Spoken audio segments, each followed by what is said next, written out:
And now for something completely different. Watch us on YouTube. Listen on your favourite podcast platform. Or ask your smart speaker to play the podcast Leicester Till I Die. Subscribe, like, follow, and join in now. Strap yourself in. Because we're set up, switched on, and ready to go.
Follow us on Facebook, Twitter and Instagram.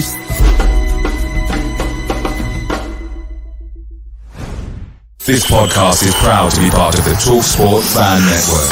TalkSport. Powered by fans. Right, Chris. All right, good evening. How the devil are we? Good morning, good afternoon, good evening, good day, good night, good whatever, wherever you are. Good welcome to you all. How are we all doing? You will notice there's a little bit different about today's show. As you can see, it's a bit red. It's a bit red because I know it hurts. It does hurt, but I'm trying to think of that. What's that club that really plays? I like them that plays well in red. Yeah, Charlton Athletic. So I'm thinking of them. Well, there's no other team plays in red in the top division that's any good. He says, tongue in cheek. A couple of things. Yes, it is the Formula One show. It's a brand new show we're trying here on Leicester Till I Die TV because I like a bit of Formula One. And it's every other Sunday. And if we're not playing on a Sunday, why not do this? Hopefully, we're going to be doing some watch-alongs. We're going to be having a lot of graphics and what have you that I'm being allowed to use, courtesy of the F1. So it should be really, really good. A couple of RIPs. Those of you that follow myself and Doug, who's coming on his channel, any of our regular watchers will know that Stephen Featley passed away this week. We wish him all the best.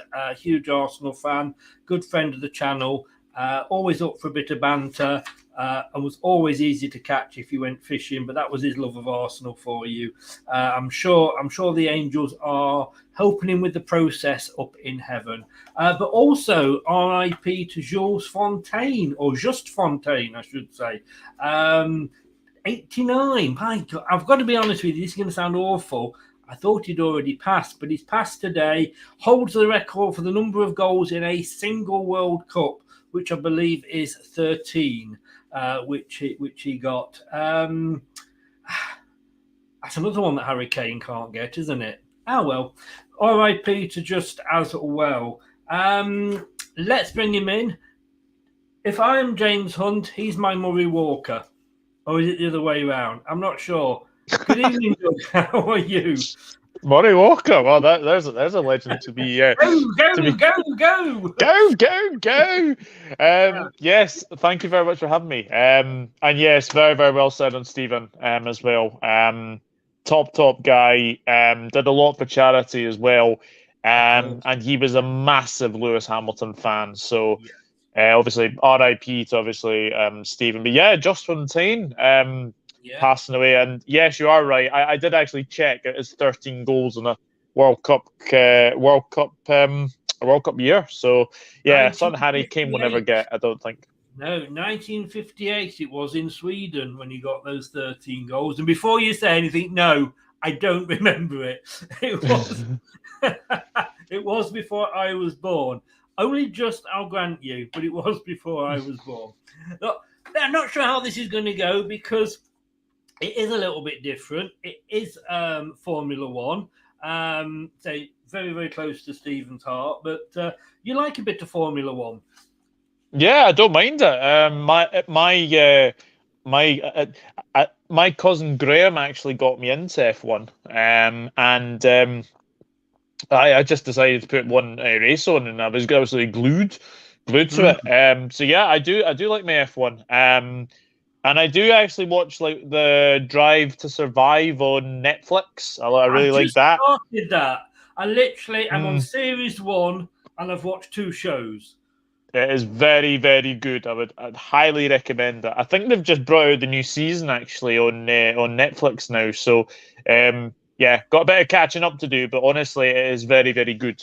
I saw there was 5 seasons, but they are only half an hour long, so it's not too bad. But it's quite weird because as I'm watching it, like Carlos Sainz is driving for somebody completely different to who he's driving for now. So it's like, hang on a second, and I've got to remember that this was like 4, 5, 6 years ago, whenever it was. But my son said it was well worth the watch. But look, Doug, thank you so much for popping in and joining us. Give a shout out. Obviously, you're a mod on the channel, so your link is always in the description below. But give a shout out as to where everybody can find you. Oops. Hang on, let me do that way. There we go. there we go. Yes, it is the Dogger Football Channel on YouTube. It is my Twitter handle is Enrod_1992, Instagram Douglas.Horn, and I'm also on Facebook at Douglas James Horn. There we go. Now I can do that, you see. There we go. Yeah. I've just had an extremely urgent email. It says off Bournemouth International Centre. JLS tickets are going on sale tomorrow. So they're obviously coming. I've got to be honest with you. Can I wait? Very much so. Yes, preferably about 10 years, and I won't be here. But look, it's come round again, and I think with Formula One, like you say, when you get into Formula One, and I do go back to actually when I watched that film Rush, which was a fantastic film. Oh, that was brilliant. Yes, yeah. I mean, that was sort of the era that I got into it, if you know what I mean. So it wasn't as pedestrian as I say pedestrian. That's the wrong word, I guess. But if you first race you watch, suppose it's a bit like a football match. If you go and watch a football match and it ends 0-0, you're thinking, oh god, this is boring. I suppose if you go to a Formula One, which is basically whoever's on pole gets out there and just goes there and wins it. A bit like Speedway. I can't get into Speedway because whoever's in the lead at the first corner wins. But if you and this sounds awful, but if you get a good crash at the first corner and a bit of overtaking, it does pull you in, doesn't it? Yeah, it certainly does. I mean, there's been a lot of races actually recently that have actually had like first turn crashes. It's very, very often. It happens very, very often as well. So we shall see. Oh, jeez, Anthony. I know. You got a few tractors that play down at the Emirates as well, haven't you? Hey. But no, and the thing is that I mean, when you look at what happened, like I say in that film to the driver, and we still have fatalities, but the halos that have attached to the cars. The first time I saw those, I'm thinking, well, they're going to be like driving like that. But hey, it saves lives. It definitely saves lives. Yeah, especially with what's obviously like happened to obviously Jules Bianchi as well. When obviously he passed. Was it Jules Bianchi? I think it was. I can't remember actually. Sure. But yes, it was. It's. A lot has happened in F1 recently, and those halos, as you obviously speak about them, they really save lives, as well. It's good to see. It's good to see because obviously there has been a few fatal crashes in the past. Obviously, Ayrton Senna being the biggest one, as well. But do you know what? F1 is a new season. I think we're in for a very good season. I do. I mean, obviously, I'm always behind Lewis Hamilton or, the British drivers because I'm British, So, Yeah. Even David Coulthard, I got behind him. I know he was Scottish, but technically he was British when he's racing in Formula One. It's like Andy Murray. When he wins, he's British. When he loses, he's Scottish. Yeah. But um, uh, but it's been nice, love him or hate him, and Max Verstappen isn't probably the most popular driver on the grid, with amongst the other drivers, but it's nice to see somebody else, getting it because he's a fantastic driver, Hamilton. Don't get me wrong, and he's got the best car, of course he has. But Formula One is, and I'm not having a dig here, but Formula One is a bit like the Scottish Premier League. You've got, Red Bull, you've got Mercedes. And I always used to think, because when I grew up, it was McLaren. Nobody could beat McLaren. And I just about remember Lotus. And it kind of came around in circles, a bit like, with Rangers and Celtic, Man City and Chelsea and what have you. But it seems to have been stuck with those two teams just recently. It feels like it, yeah. I mean, I was sort of growing up when it was sort of Renault against Ferrari. Obviously you had Michael Schumacher, you had Fernando Alonso, you had that good sort of rivalry as well. But yeah, recently it's been obviously Red Bull, Mercedes, Ferrari, sort of in and thereabouts. But I think it's safe to say that the three teams to watch are definitely obviously those three. As well, but I'd like to see McLaren do well this season. They do have some very, very good up and coming drivers for sure. I mean, yeah. Well, we'll go through the teams anyway. And I just obviously realised why Anthony has come in. Of course, it's red, and red, and he comes in. But of course, I mentioned the team earlier, but of course. You did hear about the football team where they come on dancing, haven't you? Charleston Athletic. Get it in and we'll move on. It's a Formula One show. So this is the 2023 season preview. New cars. There's a lot of black in the cars because apparently they discovered, I don't know if you've read this, but black, if anybody paints any other colours on it, it actually adds weight to the car. No, I didn't know that. Yeah, no. So there's a lot of the cars are kind of stripped back to black, which is one of the reasons I think Mercedes have gone back to black. They were saying because the car again. I've only what I've read online and what have you, but there is a lot of black. I've got to be honest with you, as we will see. So this is the driver lineup. There's a little bit of a gap at the bottom. That's for Starling, I think it is, or something like that. That's driving for Williams. But it's pretty much as it was last season, isn't it? There's a few changes. There is a few changes, yeah.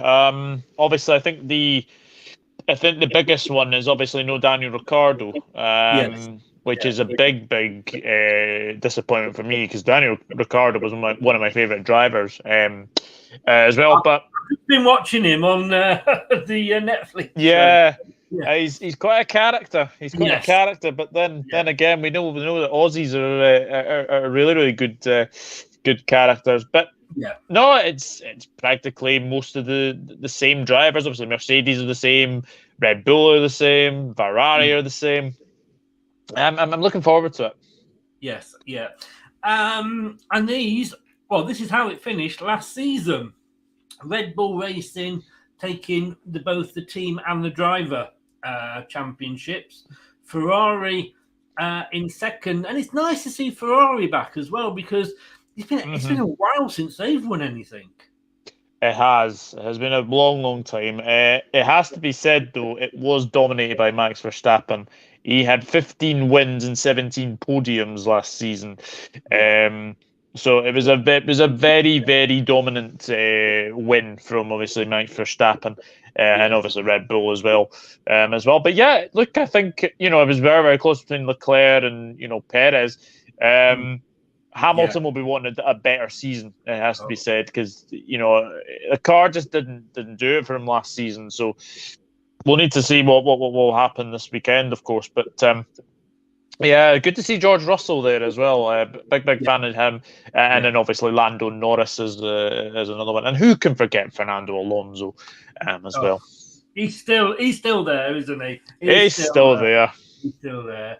Because again, the Netflix thing that I'm watching at the moment, it's him and Sainz, a bit of rivalry because of course they're both Spanish, aren't they? But yeah, it's strange to see Hamilton so low, but I don't think it's a bad thing. I mean, like I say, I want Hamilton to win because of the British thing, but it is nice to see like Russell doing well, Perez even, you know what I mean, and these other drivers. And I've got to be honest with you, Alpine fourth in the constructors.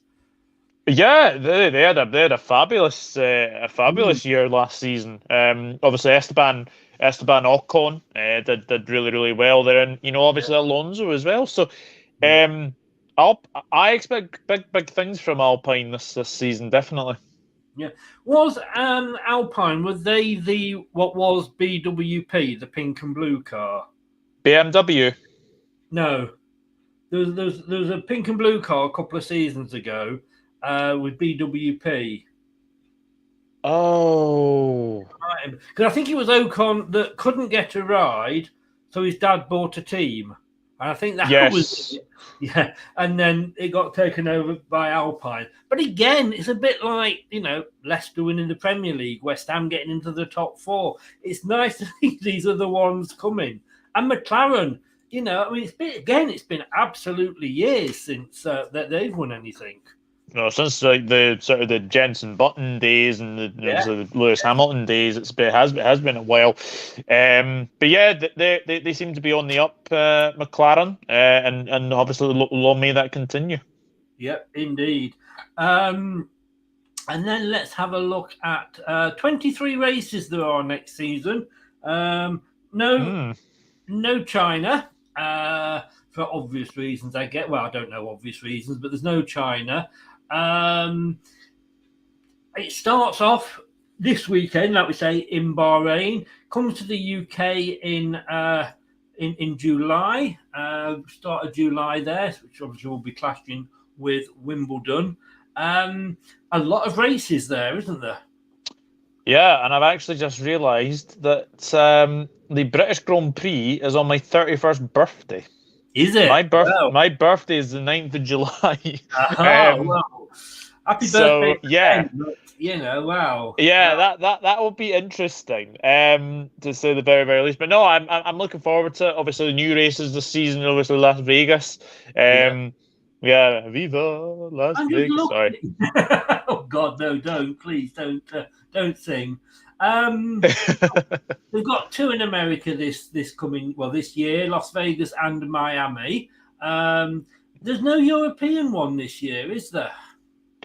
No, it used to be sort of Valencia that they had it. They haven't had it in Valencia for ages, to be perfectly honest with you. China, I think, is quite obvious. And no Germany as well, which is. I think there has been a lot of obviously things about Germany and obviously China not having a Grand Prix, but China you can understand. Germany, obviously, Hockenheim was obviously that one, and then obviously the Nürburgring. I did like both of them. So yeah, look, it's going to be very very interesting, and I echo those words what Thunder Road has said there. Yes, yeah. Good evening, Thunder. Well said. And he's in. Ant, hello, fellow nerds. I guess. Hello, Ant. He's an F1 fan as well. He is indeed, yes. Yeah. Germany is one of the homes of motorsport. I mean, the Nuremberg Ring. I mean, it's had a few accidents down the years. We know that, but it's synonymous with Formula One, isn't it? Oh, absolutely. Yeah, absolutely. And then obviously, Austria as well. That's called the Red Bull Ring. Yeah. There's some very, very good races, and obviously, who can forget Monaco, of course. And then obviously, the race where obviously Ayrton Senna was tragically killed was obviously in Mola, and that's obviously the Romania GP as well. But no, got some very, very good tracks there, and obviously Monaco, I think, is obviously like a classic, and there's not much overtaking there. I really like. I've always Spa's always been my favourite race, because just that sort of that long sort of it's almost like you're going into a mountain and then sort of going through mountains, and obviously having to climb a mountain. So I do like Belgium as well. Yeah. I must admit I like Singapore. Yes, it's. And I've actually been to Singapore and sort of driven along I've not driven. I've been on a coach that's driven down there, stop over on the way to Australia. And it's an amazing feeling to be sat there thinking I'm on the same roads as all the classic drivers that we've said. But there's just something about a night race, isn't there? I love night races, and obviously the first one as well, Bahrain, that obviously finishes during the night as well. So that's a good one to have. But yeah, there's a few. Obviously Abu Dhabi is obviously one of them as well. Las Vegas is going to be very, very interesting, I think. I've not really seen the track for Las Vegas. And already, as you say, 3 in America, because obviously Miami, the one in Austin as well, and then obviously Las Vegas. Ant says one day I'll get back to Silverstone. I used to, whenever I used to drive up to Leicester, I always used to pass that. It was an option to go that way. Just thought I'd say that. Mike's in. Good evening, Mike. Yeah, as you say, there, Stephen, indeed. And as Ant says, to not have a Grand Prix in Germany traditionally does not feel right. I mean, I can remember years ago when it was Bernie, still is Bernie Ecclestone to a little bit, but when he had sort of total control, he always used to threaten, the UK that, if you don't get this or you don't do this, you're not going to have a Grand Prix next year. And you're like, this is the home of the Formula One, isn't it? Half the teams have got the bases here. Yeah, absolutely. It's one of those, isn't it? I remember sort of growing up, and obviously, there used to obviously have been a Chinese Grand Prix. There was even a Turkish Grand Prix at one point. As well, and obviously France. I don't see France on the calendar this year as well. So that's another one that's obviously gone as well. Yeah, they seem to be going further afield because, like I say, 3 in America. Yeah, there's a lot in the sort of the Middle East. More than there normally is. And it's going to seem strange because Brazil I can always remember Brazil being the last race, but of course you've got 2 after that now. But in fairness, they're moving it around, making it more exciting, I guess, and it's nice to see some tracks maybe that they haven't seen before. Not that they all look the same on the telly, don't they? Oh, yeah, because the European Grand Prix used to be there as well, Hockenheim and Nürburgring. Yep. Yeah. Yep, absolutely. And you're right about Brazil and Abu Dhabi. They used to sort of take turns when it obviously ended. And one year it ended in Abu Dhabi, 1 year it ended in Brazil. But I think they've kind of now sort of gone to that decision to sort of just have it ending in Abu Dhabi. When Ant came in and he said, "Good evening, fellow nerds," and I've got to say, Ant, there's levels of nerds, and for me, and I think for Doug probably as well, we're just tipping our toe in the water. But when you're actually naming individual turns at different racetracks, yes, that's nerd level 8 or 9. That is, and yes, that was the famous turn where Sebastian Vettel and Mark Webber both ran into each other. And I think that was one of the ones that actually gave Lewis Hamilton the one of his drivers' championships. It was that obviously decision did it for him. But Turkey. Sorry, you've gone up there as well. You're on 5 or 6 now as well, Doug. But no, I do like it. I do like it. And Mike's absolutely right. It is turning more global, definitely. Yeah. I told you I'm a proper F1 nerd. The only thing we can't do, of course, with this is we can't, do a prediction league because it's going to be one of 3 drivers. There's no excitement in there, is there? Yeah, but we need to get relegation in this championship. Anyway, let's have a look at the 10 teams, 20 drivers. Starting, we'll go through it in alphabetical order. Alfa Romeo with Bottas and Zhou. Is it pronounced Zhou? To be honest, my pronunciation of F1 drivers is not the best. But obviously, I know Valtteri Bottas, of course. Yes, yeah. Obviously, the thing that sticks out to me about this car, is it's boring. Remember we talked about the black. We'll just notice how many black cars there are as we go through. But the fact that they are sponsored by an ex-Watford Football Club sponsor. Yeah, that's very, very true. Stake, of course, who are obviously now Everton. Yes. Yeah, look, Valtteri Bottas, he finished 10th last season. So that's a very, very good position for him. Where did Zhou finish? Oh, actually, Zhou finished 18th. Not the best season for him as well. And obviously, with F1 not going to China, we do have a Chinese driver in Zhou. I think Bottas, we all remember him from Mercedes, of course, obviously being Lewis Hamilton's teammate, of course.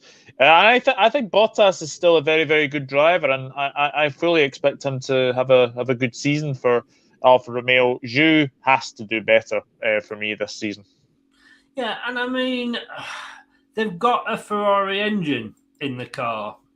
And you would think Alfa Romeo and Ferrari, you'd think they'd beat Ferrari. That sounds rather posh, doesn't it?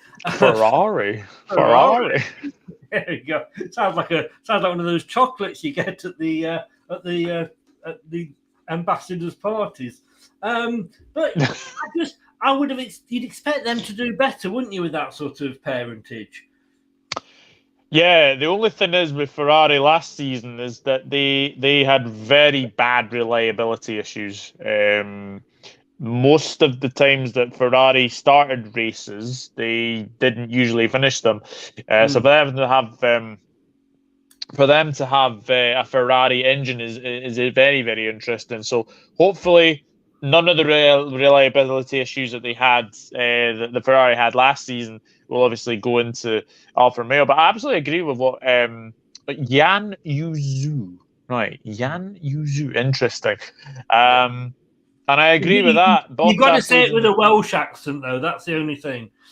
That is very true. That is very, very true. Bottas, he's a very good driver. He is a very, very good driver. And he is. I think he will get. He'll get the majority of the points for Alfa Romeo. I can definitely see that. Yes, they've had one pole position in their career. 1993, they joined Formula One, and they've had 6 fastest laps. In fairness to them, I would say the drivers there are Bottas and Zhou, whatever. But Bottas there, if we have a look at him, I mean, he was never going to sort of get away from Lewis Hamilton's shadow, was he?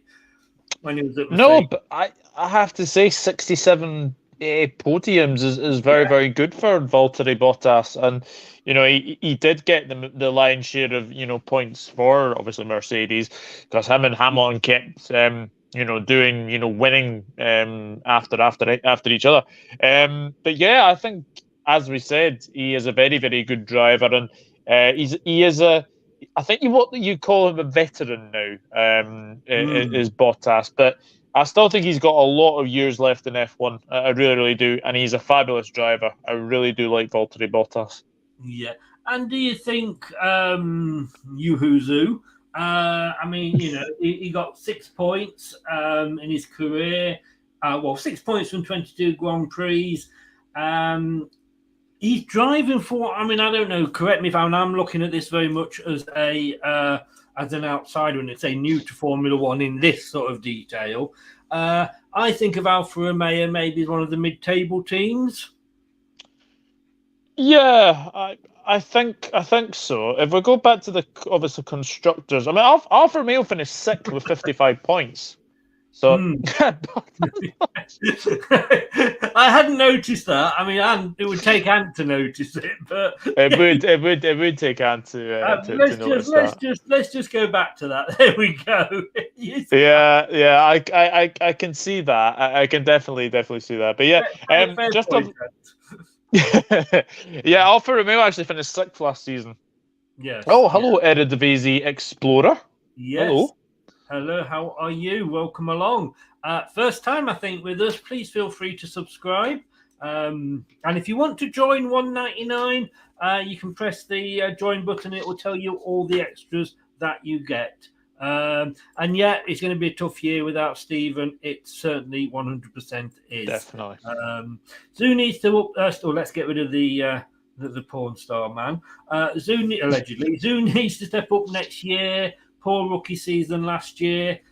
It's hard to break into, but there's a lot of players. What am I saying? A lot of drivers that sort of you see and then they kind of just disappear because they just don't make the grade. Yeah. Prime example of that is Pastor Maldonado. Everyone remembers him when he won it in the Spain Grand Prix. This was a while ago, but yeah, he kind of disappeared into nothing really. Like he had a couple of good years, and then he sort of disappeared. And now obviously we don't hear from him. No. Now then, this is the team that I dedicate this to Ant, simply because the name of their number one driver. AlphaTauri, obviously it's Red Bull's second team. Nick De Vries, for those of us that are Leicester fans who remember Mark De Vries very, very well. I remember Mark De Vries from his time at Hearts. Yes, apparently he was okay at Hearts. He was shit when he came down to Leicester. Yeah, he scored. He scored 4 goals against Hibs in an Edinburgh derby once. I think it was a 5-1 win actually for Hearts, if I seem to remember that. Well, of course, we took Craig Levine, who had been Hearts manager and had done all right as Hearts manager. Yeah, and he brought half the Hearts team down. And yeah, Mark De Vries, he was remembered for scoring the winner against Tottenham. It was 3-2, I believe. We were 2-0 down, and we came back 3-2. We were in the second tier, FA Cup. And I've got to be honest with you, he scored the winner, and it was a scuffed shot. So he was very, very lucky on that. But yeah, not one of him and Elvis Hammond up front. And I'll tell you what, Elvis, again, that's another one. We'd wish Elvis had left the building. Hey, thank you. Return that one to sender. Otherwise, you'll just be crying in the ghetto. Anyway, here we go. Moving on. Black again. Can I just say black again? Yeah. It's not bad. It's not bad design. I mean, obviously, better than the last one. I've got to be honest with you. Yeah, I think the obviously the Alfa Romeo one I wasn't too sort of keen, but this I do like. I like it's almost like a black and sort of white, isn't it? Or is that may actually be blue? I'm not actually sure. No, but, I think it's white or very. Is it white? A very, bluey white, if that makes sense. I think it's meant to be white. Yeah. No, I do like that. AlphaTauri obviously ended in 9th last season, so they'll be hoping to.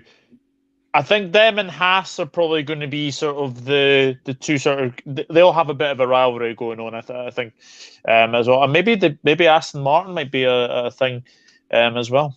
Yes, yeah. Well, let's have a look at them there. They are powered by Honda. Been in it since 1985. They obviously are second choice to sort of Red Bull. They have finished first twice, though, in fairness to them. 2 fastest laps in a pole position between them. So, again, could be knocking on the door. Could well be. But they do need to improve from, obviously, last year's. Yuki, you can see the potential last year, just needs to... Yes, absolutely. I do like the look of Tsunoda. I think he is a good driver, and I do think he will. Hopefully do well. Actually, where did Tsunoda finish last season? 17th. So, and obviously, yeah, Nick. Actually, Nick De Vries is actually. Yeah, that is right. Nick De Vries was actually at Williams last season, as well. So this is one of the changes that's come in. He was obviously a Williams driver last time, so hopefully he will do well. Nick De Vries, definitely. Yeah, De Vries, eighth is his highest grid position. He's finished ninth is his highest race position. I suppose with teams like this, it's about the reliability of the car as much as the driver, isn't it? Yeah, definitely. As well, but yeah, him and Tsunoda, I think, is a very, very good partnership. And to that one, the other one that you said, Yuki. Yuki. He got 44 points since he's been in the Grand Prix circuit. 44 points, 44 Grand Prix. So, and his highest grid position is 7th, and his highest race position is 4th. So, again, potential there. Definitely, but then I realise he's 23. He was born in 2000. That just makes me old. You feel old. Imagine how it makes me feel. That's all I'll say. And don't say anything to that one. Alpine. There you go. BWT. That was who I was. What did I call them before? BUP or something. I don't know. Yeah, something like that. Yeah. BWP. A bit of pink and blue. I tell you what, I do like that because you can see where they are on the podium, and when you see, when you got the sort of the figures down the side of the screen, you can always see their drivers because they've got pink next to them. Yeah, and again, two fantastic drivers, Esteban Ocon. Esteban Ocon actually did a very good season last season. He finished 8th with 92 points, so that was very, very good for him. Yeah. And Gasly was the same as well, 23 points and 14th. He's actually changed teams this season as well. He was actually AlphaTauri last season as well. So, and obviously Ocon was obviously at Alpine beforehand. So I think it's good to see Pierre Gasly at Alpine. I mean, powered by Renault, I do believe. Finished 4th last season in the Constructors' Championship, so fair play to them. Definitely. They did have Fernando Alonso and Esteban Ocon last season, so Gasly and Ocon, as it all agrees, an awful partnership. Neither will give an inch. Yeah, it'll be an interesting partnership, Anne. Let me just say that. It'll be a very, very interesting partnership. It'll be very, very keen to see what they can do this season, because Alpine had a good year last season, and hopefully they can have an even better one. But yeah, do you think a team? I've been watching a lot of, because I've signed up to Formula One. Like I said earlier, I pay for all the news and everything now. And I've been watching a lot of the videos that they have, and it's like top 10 crashes and top 10, rivalries and all this. And there's been down the years quite a few rivalries within the teams, and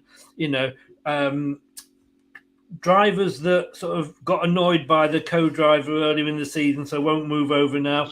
Is it better, do you think, to have a team where you've got an obvious number one and then another one that's coming through and learning, or is it better to have two that are going for it, but unless you've got team orders, which I think spoils things, to be honest with you, but they could potentially crash out, as we've seen quite a few, not so long ago with Red Bull. Well, team orders is something that, it can drive people up the wall as well. Obviously, the prime example of that one, team orders definitely was Fernando Alonso and Felipe Massa. We all remember that, didn't we? We all remember the radio. Fernando is faster than you. Please let him pass, or something like that. Right. Ant says here. Oops, I've gone backwards, I think, haven't I? There we go. I don't know what happened. There we go. There's Mr. Gasly. I think I have uploaded the wrong one. I don't think I'm being able to upload Ocon. I haven't. I've double loaded De Vries. You see, his name made a chill down the back of my spine. That much. I uploaded him twice in error. Apologies to Mr. Ocon. I'm sure he has a. Well, we do know he was there when it was just BWT, wasn't he? British, whatever it was. But Pierre Gasly, as you can see there. There's 52 odd slides. You've got to give me a bit of leeway and get the odd one wrong. Now, Ant says have a clear number one in his opinion. Yeah. I think what worked well with Ocon and Alonso last season is that Alonso's the experienced driver, and Ocon is sort of starting to get into sort of F1. So I'm glad that they had obviously Alonso and Ocon, but yeah, Ocon and Gasly, it is two inexperienced drivers. So that could be a recipe for disaster. It could indeed. Just bear with me a sec. I'll try and just bring something up. Where do we go here? Here we go. There he is, just to show I don't have any favourites. There is Mr. Ocon. Two podiums.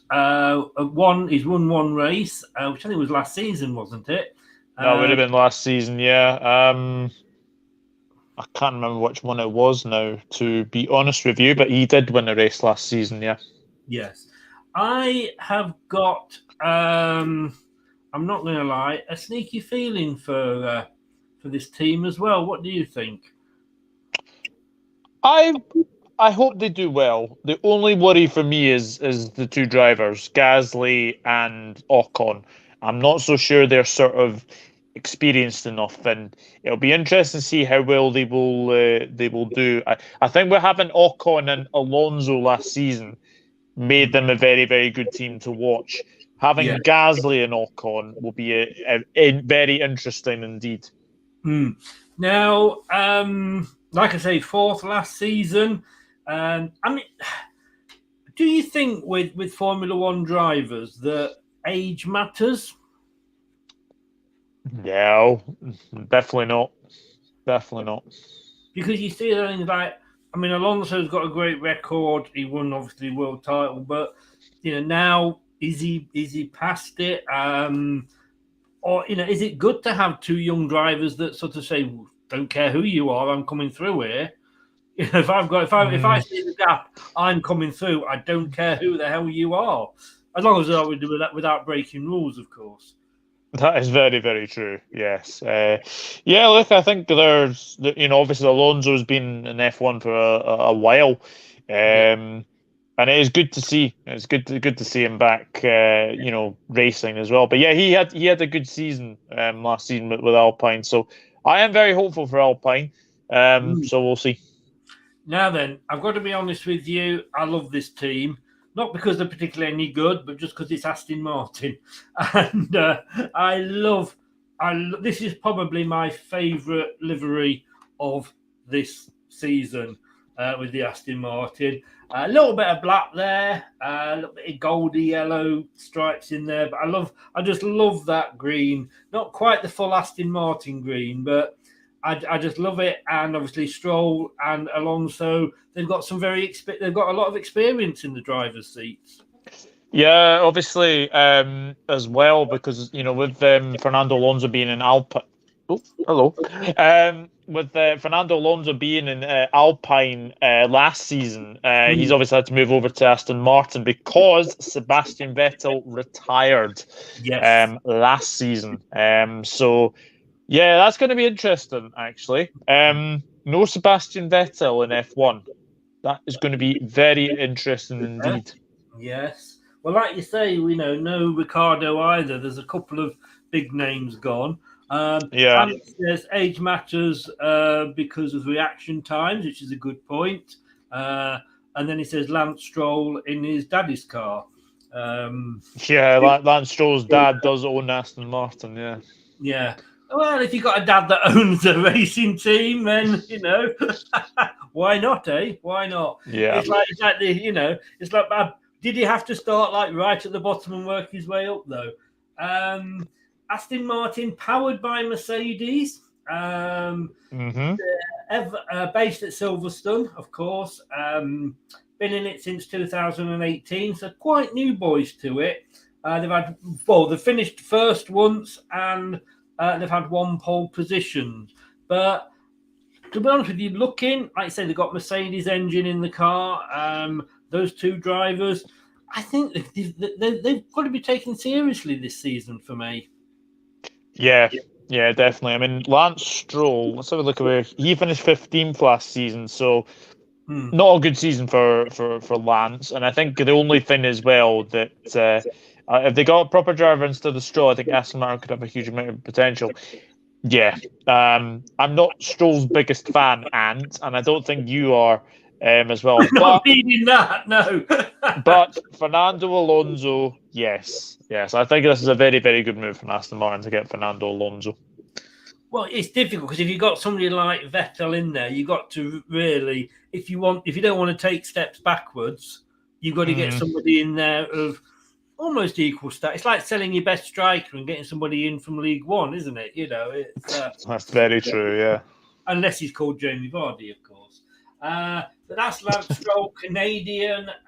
He's had 122 Grand Prix he's entered with 194 points. He has got a win to his name.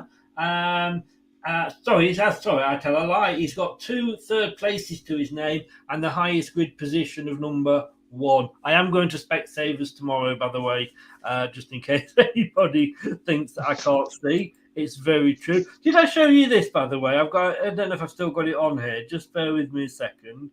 I think I took... Oh, no, it's here.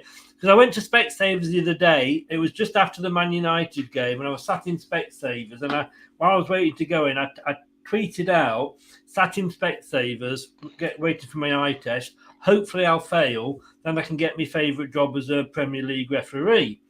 They didn't tag anybody or anything in it. And then Specsavers Island replied, best of luck. Oh, very good, very good. And I didn't tag them or anything, but I think somebody there's got a great sense of humour. Anyway, it always makes me get. It was about a week ago, but I'm still laughing at it. Fernando Alonso. I mean, he has entered 358 Grand Prix. He's got over 2,000 points, 98 podiums. He's won 32 of his races, and obviously highest grid position 1. Has he got the right car though? That's the thing, isn't it? Yeah, an absolute legend in F1, Fernando Alonso. We obviously remember his title wins with Renault. Came very, very close as well. So I'm hopeful for Fernando Alonso. I am hopeful for him. You usually see him in the between 8th and 10th. Maybe it'd be good if he could maybe get into that top 7, 6, 5, and then obviously onto the podiums there. I've got high hopes for Alonso. Definitely got high hopes for him, and he's very experienced as well. Of course, yes, and that comes down to, I mean, Ant said about the reaction times, but it's also that experience of knowing when to go for. I mean, yes, mistakes will always happen. Of course, they will. And at the end of the day, these are cars. Yes, they're very expensive cars, very powerful, very fast cars, but they're still cars at the end of the day. And we've seen things can go wrong. They can get punctures just as easily as me driving down to Bournemouth, So, but we need to see. So that's good from, he's got that experience to decide, well, maybe this isn't the right place to try and overtake. Maybe I need to hold back a bit. So you've got that experience. But we need to see, I want to see some of these other teams, because I don't want to see it be a one-horse race again. And, it's even if it's Mercedes and Red Bull and Hamilton and Verstappen, I don't want to see just one of them winning. But moving on, Remember what I was saying about black paint? Mm-hmm. Well, it must be a little bit true because they've got quite a bit on theirs, Ferrari. Obviously, still mainly red, but it's a bit like what was it you said? I'm trying to think what football shirt for the World Cup you said. I think it was Brazil. It was Brazil, and you said like, yeah, it's just a classic Brazil shirt. And I think it's the same with Ferrari, isn't it? You know, it is classic Ferrari. Yeah, livery, definitely. You know, if it was anything other than red, then it just wouldn't be. It would be Ferrari. No, no, definitely not. I mean, it's iconic because you go out and buy a road car made by Ferrari. It's red, you know. It's red. You know, but it's been a while. It's been a while since we've seen Ferrari win either of the championships. So. Did very well last season. Did they come second? I think they did, didn't they? They did come second, but they have to start. They have to start putting podiums into wins because last season they had so many reliability issues. Like every time it was either Carlos Sainz was going out of races, or it was either Charles Leclerc going out of races as well. They need to start turning podiums, pole positions into wins. And I think that's going to be the key difference between winning or losing this season. Yeah. I mean, as a team, they've had 1,950 races. They've won 16 World Championships. They've won 243 races. They've had 242 pole positions. I mean, that's consistency. 242 pole positions and 243, actual wins, and 259 fastest laps. So the Prancing Horse, we just need it to make a bit of a comeback again. And I say I'm not their biggest fan, but I just want to see. I want to see more teams in the melting pot, and seeing what comes out. But now, I think, is it 2 or 3 seasons these two have been together now? 2 seasons, I think. Yeah. 2 seasons. So going into the 3rd season for them, they should start to be knowing each other. They've got to start moving on. And it's a bit like, let's say, I'm trying to think of a football team and I can't, but they nearly did it last. Well, not nearly because, Red Bull were quite a way ahead. But they were in the fight last season. They've just got to take it that extra step, haven't they? Yeah, I mean, I'm looking at this. Charles Leclerc had 3 wins. Now, most of them will.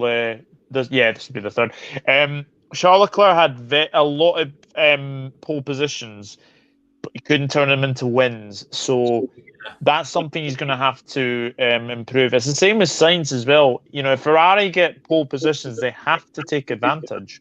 Yes.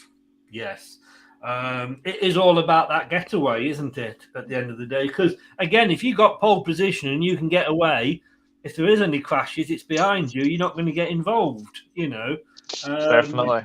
But he's had five first places and 103 races. So he's into his tonnage, Charles Leclerc. And Carlos Sainz, and it's funny because, like I say, I'm just watching him, and he's got this great on the Netflix series Box to Box. He's got this. He wants to beat Alonso because that's his big hero and what have you.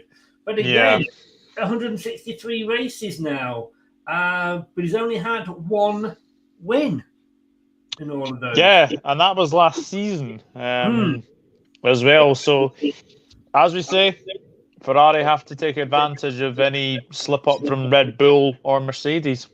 Yes, indeed. And moving on, we come to Has or Has not, whichever way you want to say. Oh dear.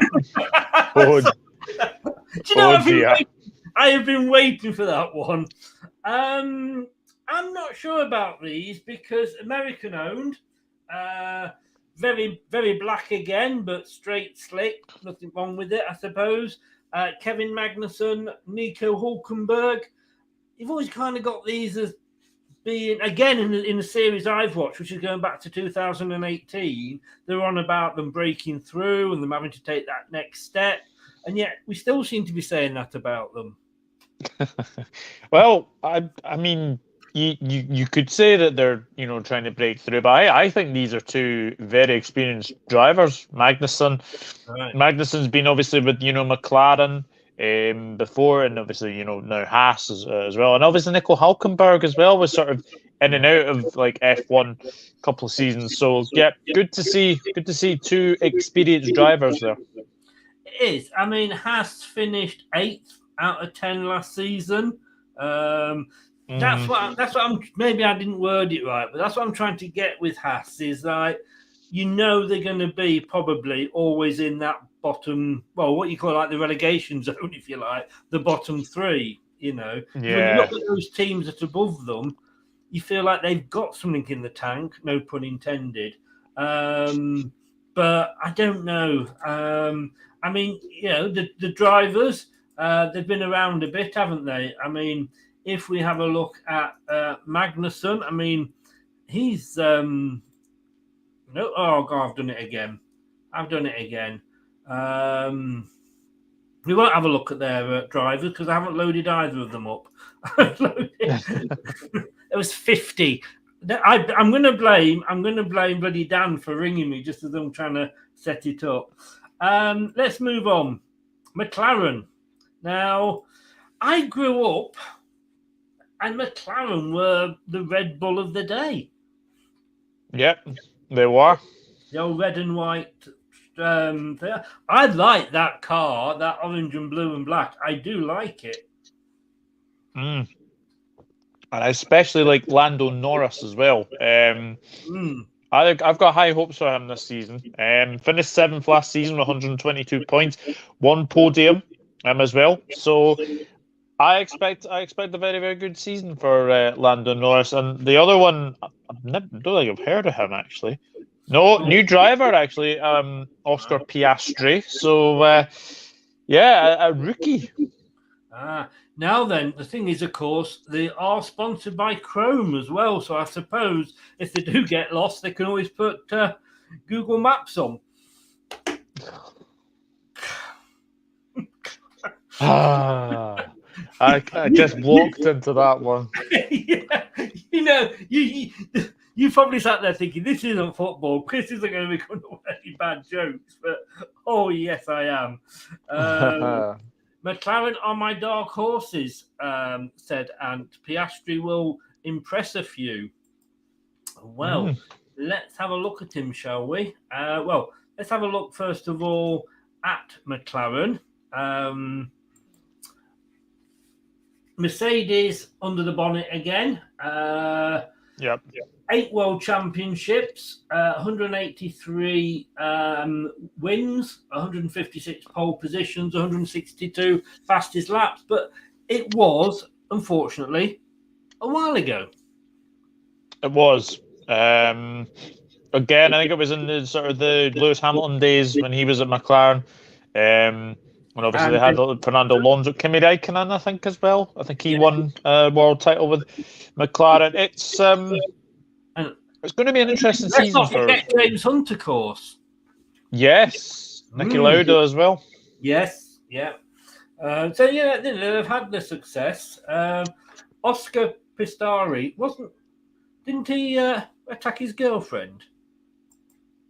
Oh, it was Pistori, wasn't it? Sorry. Pistorius, yeah. Easy to mistake them.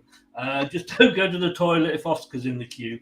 Like you say, first season. So is the first season in Formula One? Is it a little bit of a given? You're allowed to maybe just bed in, or do you expect them to? Are you expected to sort of really go for it? Well, as Anne said, there seems to be high hopes over this Piastri. A very strong F2 career, yes. So we'll need to wait and see what he does. But another Aussie, nice to see another Aussie in F1. Yes, yeah, replacing obviously Ricardo, and Ricardo, yeah. Another Brit, Lando Norris. Yeah. He's had a grid, a pole position. He's had his highest position is number 2. He came very close to winning that one, didn't he? If I remember it well. Yeah, he did. And he's had 6 podiums in his career.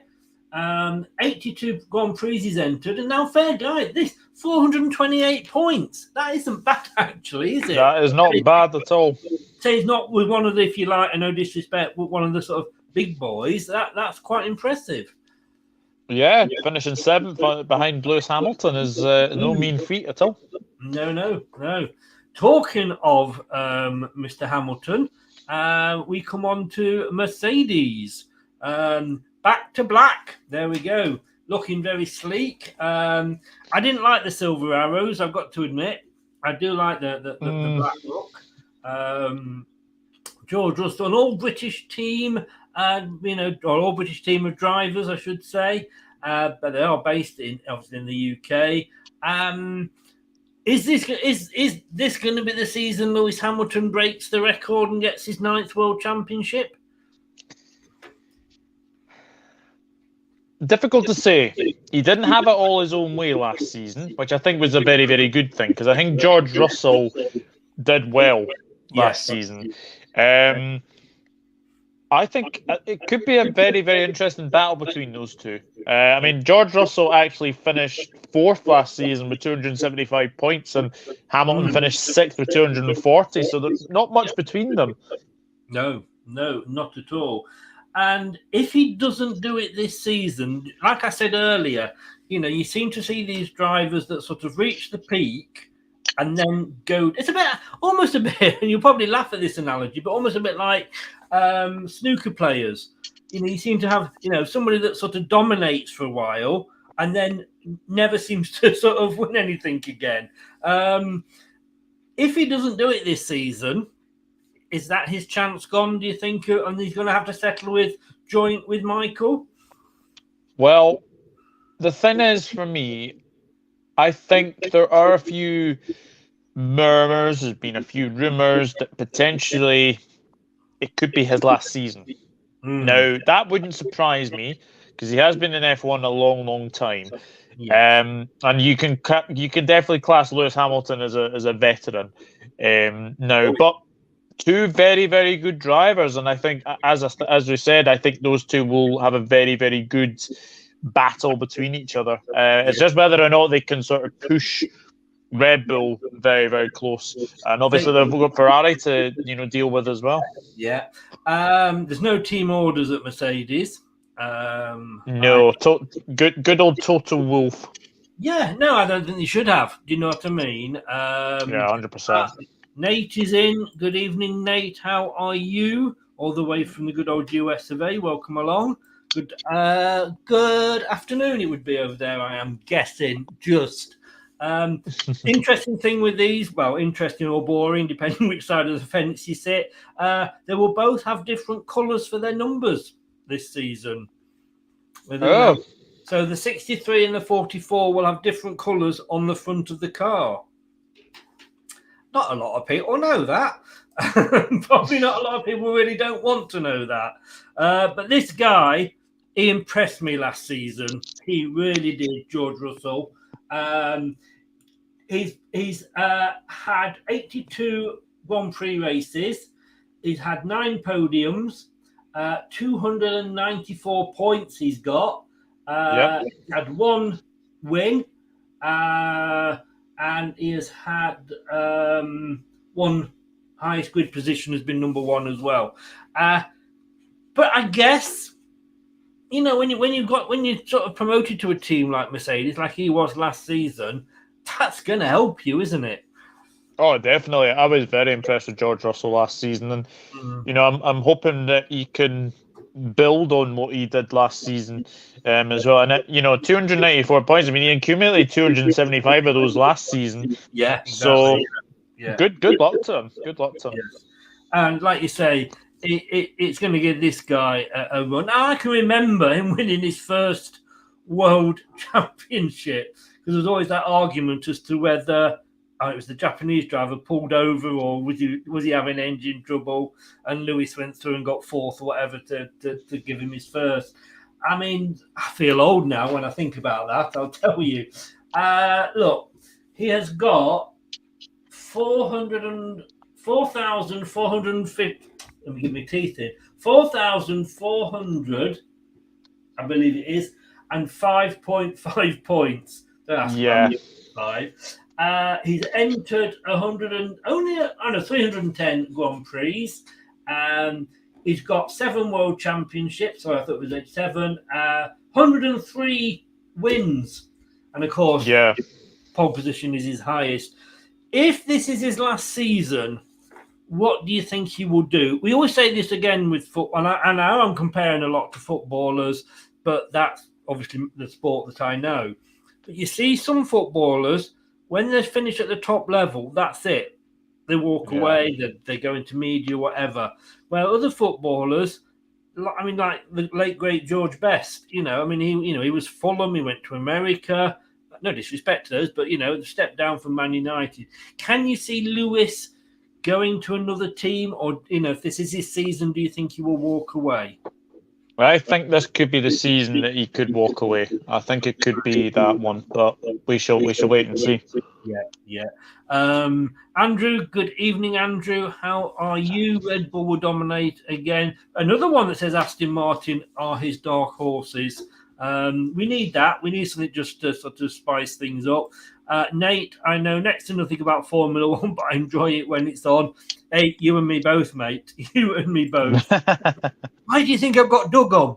I'm not stupid, And finally, Williams. Again, I mean, I was watching something earlier, and, Williams, they had Nigel Mansell, they had Damon Hill. Again, at one point in the old Rothmans Formula One car, and then it went to Cannon, they were quite dominant again, but I know they were bought out, weren't they, last season? But they've got a new driver. Obviously, Albon has been around, but Logan Sargent is the new driver. I think it's his first season in the sport. I suppose if Logan Sargent gets it wrong, that he'll suffer some corporal punishment. I knew that was coming. He might, if he's from the back of the grid, he might cause some general mayhem. But let's hope he doesn't drive into another car and cause any major damage. Oh, good grief. Come on! It's the last driver. I've waited. Have I got to give myself a taken? Oh, maybe, yeah. Yeah, I think in fairness, I think I'm going to say this one, actually. Was that really necessary? No, but it made me laugh. Okay, so Williams, I think I've gone through all the the ranks in the British Army that I can think of. So what's happened? I mean, they were bought last season, I believe, weren't they? Yeah, the problem with Williams is they always seem to be at the bottom. They only accumulated 8 points last season. Yeah. So as we say, I think between them, AlphaTauri and Haas, there'll be a little bit of a little bit of a battle between sort of them three teams. Yeah. I've got to say, Andrew, that's a very arresting comment. Oh. Oh dear. I lured you into a false sense of security, didn't I? Yeah. Say that again. Albon and Sargent that new. He's not even got a number there on the Formula One site. Alexander Albon. Oh crikey! Has he been taking hair advice from Garnacho at Manchester United? Well, I think he has, because he's actually from Thailand. And I've never known many Thai people with blonde hair. So, but in fairness, he's had 2 podiums. Yeah. 201 points. He's been in 59 Grand Prix. He's finished third twice. Fourth is his highest grid position. Was he somewhere before Williams? I can't remember, actually. I can't remember. Let me just check that. Alexander Arbon. Logan Sargent, by the way, is American, so we've got another American. Previously raced in Formula 1 for Toro Rosso and Red Bull. Ah, right. Red Bull, wow. Obviously didn't quite make it at the top, but there we go. So Logan Sargent is an American. And that is our teams and I was about to say players then, drivers. Don't forget, guys, and this is what we've got this weekend. On Sunday, I'm going to be doing a Formula One watch-along show from Bahrain. I'm not going to be in Bahrain. I wish. I think the DWP, the DWP might have something to say about how I afforded that if I did. But we're going to be doing a watch-along, and fingers crossed. I paid me subs, so fingers crossed that it will. I'll be able to get all the graphics and everything up as well. Andrew said he was a reserve driver for Red Bull. Yeah, that's what it is. And this is the Bahrain course. A couple of long straights there, but do you think that's an interesting course or not for that one? Yeah, I quite like Bahrain. It's one of those ones that's sort of like in the desert, and it's one of those ones that finishes in the dead of night. So I am very much looking forward to seeing what will happen in this race. 2004 was the first race there. It's going to be 57 laps. And you can see the information there for yourselves. Andrew's got his Silverstone ticket as well. So well done, sir. Well done. I must admit, I think I'd like to go and see one, before my life passes me by. But yeah, don't forget, join us. I'm not sure what time. It'll probably be about half an hour before lights out. And looking forward to it. So Leicester aren't playing on Sunday, so it'll be there ahead of us, aren't they? So it could be a night one. But mate, thank you so much for that. My pleasure. And have we forgotten Red Bull? Have we talked about Red Bull? I thought we did Red Bull. Did we not? I don't think we did. Unless that's just me, but anyway, just very, very quickly, Red Bull, I fully expect we didn't. I missed them out as well. Dan's got a lot to answer for. I fully expect Red Bull to be right up there, challenging for the constructors and definitely challenging for the drivers as well. Yes, yeah. Verstappen, like I said at the start, not one of the most popular drivers on the grid. No. I don't think he makes friends easily, but no, he's got quite a temper on him, I've got to say. Yes, yeah. But then again, I suppose it's not the sort of career you go into if you want to make friends. That's very true. Very true indeed. You've got to be single-minded. It's not a team sport, is it? But definitely not. No. Just a quick one, everybody. If you are doing nothing at 9 o'clock, and I know Doug's going to go off and watch a match. Liverpool are playing Champions League, Doug? No, it's Premier League tonight. Actually, they're playing Wolves. Oh, right. No, I saw you weren't playing in the Cup, so I thought, must be Champions League. 9 o'clock, it's a premiere. It's the conversation, the next one in the list of shows. TV and radio presenter Paul Ross. He does the graveyard shift on TalkSport. I've been on his show many times. Well, many times. 3 times, I think it is. He does the 1 a.m. till about 5 a.m. slot. And I'm glad to say he does pre-record, so I don't have to stay up to do it. But a lovely, lovely man with a great big St. Bernard dog. I tell you what, you ask him a question, and then just sit back for an hour. Because I've never known anybody. And he's a big West Ham fan as well. But he talks about his career, his brother, of course, who is Jonathan Ross. And for those of you that are old enough to remember, he was associated with The Word. You won't remember that, Doug. No, it was. This was back when we only had 4 channels, and it was. They had a section on there where you had to. What would you do to appear on TV? So somebody had to sort of kiss an 80-year-old woman. I don't say kiss a snogger. Somebody else had to eat OAP's toenails. I mean, there was just like, but it got them on telly. I know. These days, you see it on This Morning all the time, you know. And he then went on as well to produce and appear on The Big Breakfast on Channel 4. So with the ginger guy, radio. What's it? Chris Evans. Chris Evans, that's it. That's it. Very good talk, just over an hour. Go have a listen to it. Doug, good luck tonight against Wolves. I'd written you off. I said no top four places for you, but I could be wrong. You're making a late surge. Yeah, I mean, if we win tonight, we're above Fulham on goal difference, and then we're only 2 points off Newcastle in 5th, and then I think it's about 6 points off Tottenham. So we are making a bit of a late surge, definitely. But see what 2 wins in a row can do for you. I don't know. I don't know.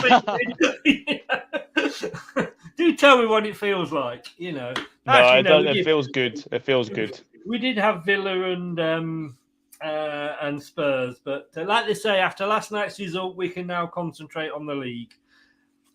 Doug, good luck tonight. Like I say, mate. Again, the details are in the chat below, but just give everybody a shout out where they can find you.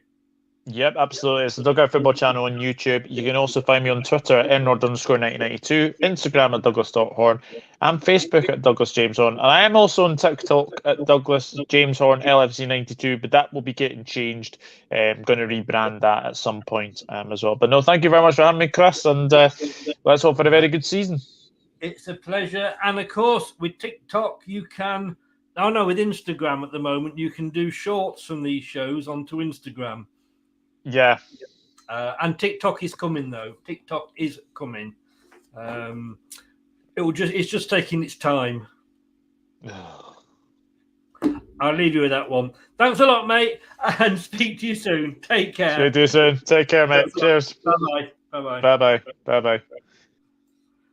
Thanks to Doug there. Like I say, my Murray Walker to my James Hunt, I said, by the way.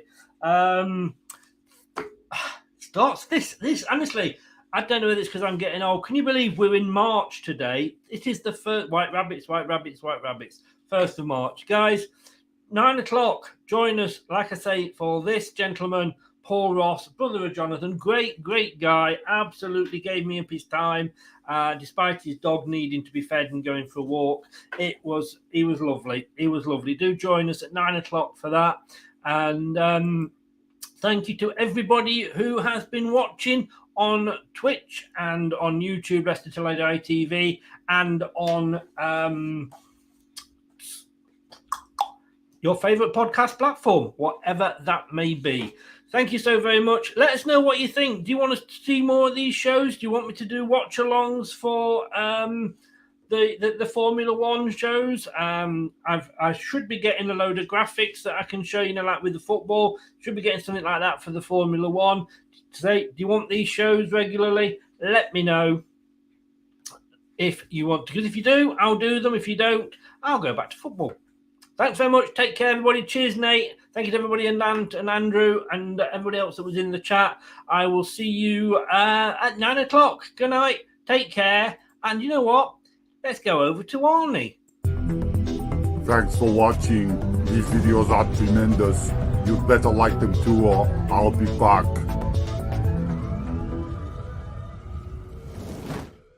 This podcast is proud to be part of the TalkSport Fan Network. TalkSport. Powered by fans. That's all, folks. Thanks for watching Leicester Till I Die. This is Chris saying goodbye, and see you next time.